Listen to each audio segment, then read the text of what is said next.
like I envy you because in a lot of ways you I don't know if you were innately born a leader. I mean, look, you've got flaws. You like I know that you can be short tempered sometime. You're impatient like me. We could what? Be what? And you're working on that. Jess is a great wife because she also calls you out on it, and you're like, sure, yeah, she's quite grounding. Yeah. Does she ever say like Tom? Because like obviously I've seen therapy. I know every actor I think ever. Does she ever say Tom? Maybe you should see someone. Yeah, she has. Yes, she has. And what did you do? Did you say something? Well, there's someone that her and I both talked to, not at the same time, and it's been very helpful. And he actually brought the Bee Gees documentary with a different point of.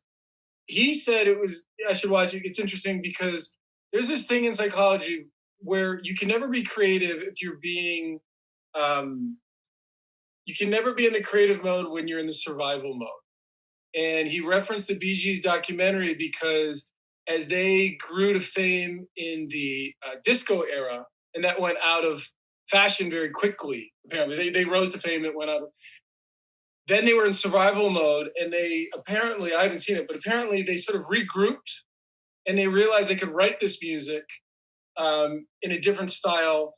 And because of the falsetto that they used, and it was a male-dominated disco era, and as they came out of that, the falsetto was actually more of what they wrote lended more toward the female voice. And they wrote a lot of music for a lot of Dionne people. Warwick, Barbra Streisand. Yes, exactly. Yeah. But you just said something that I think is incredibly valuable, and I haven't heard it on the podcast. And maybe it's so simple, but you said you can't be creative when you're in survival mode. Yeah. This is something that's been resonating with me in the last few months since I've heard it, and it's been explained to me. And especially, listen, you can't talk to anybody for more than 5 seconds without the COVID thing. Right. And it's hard and it's different, and we're going to get through it. But what it does is it puts you in survival mode. And what we have to strive for is to remain in creative mode. And you and I, we talk all the time about like, hey, what can we do? How can we be creative? And you're very self-motivating in that way of like, what can we do? What can we create?